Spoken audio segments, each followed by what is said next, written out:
എന്നാലും ഞാൻ അയ്യപ്പന്റെ കാര്യം ഒന്ന് ആലോചിക്കും. ഇങ്ങനെയൊക്കെ ചെയ്യാമോ? ഒന്നും രണ്ടും പൈസയല്ല.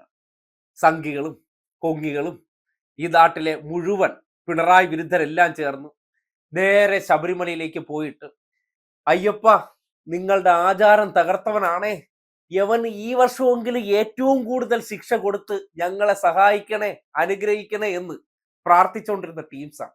ഒരു മണ്ഡലകാലവും മകരവിളക്കും കഴിഞ്ഞു. ആ പ്രാർത്ഥനയ്ക്കൊപ്പമല്ല അയ്യപ്പനെന്ന് ബോധ്യപ്പെടുത്തുകയാണ്. അതായത് ആരെയാണോ ശത്രുപക്ഷത്ത് നിർത്തിയത്, അല്ലെങ്കിൽ ഈ നാട്ടിൽ പ്രചരിപ്പിച്ചുകൊണ്ടിരിക്കുന്നത്, അയ്യപ്പന്റെ ശത്രുപക്ഷത്തുള്ളത് അല്ലെങ്കിൽ അയ്യപ്പനെ തകർക്കാൻ ശ്രമിച്ചത് ആരാണോ അയാൾക്കൊപ്പം നിന്ന് അയാൾ ചെയ്യുന്ന പ്രവർത്തനങ്ങൾക്ക് അനുഗ്രഹവും പ്രസാദവും വാരിക്കോരി കൊടുക്കുന്ന ഒരു കാഴ്ചയാണ് നമ്മൾ കാണുന്നത്.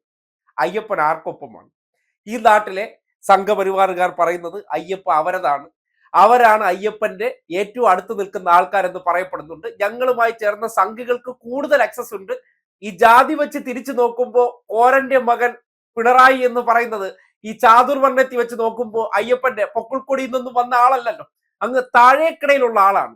അയാൾ ചെയ്യുന്ന പ്രവർത്തനം എപ്പോഴും അശ്രീകരം എന്നുള്ള നിലയ്ക്കാണ് നമ്മുടെ ഈ നാട്ടിലെ ദൈവങ്ങളുടെ അടുത്ത് നിൽക്കുന്ന അപ്പോസ്തലന്മാരുടെ വാചകവാടി.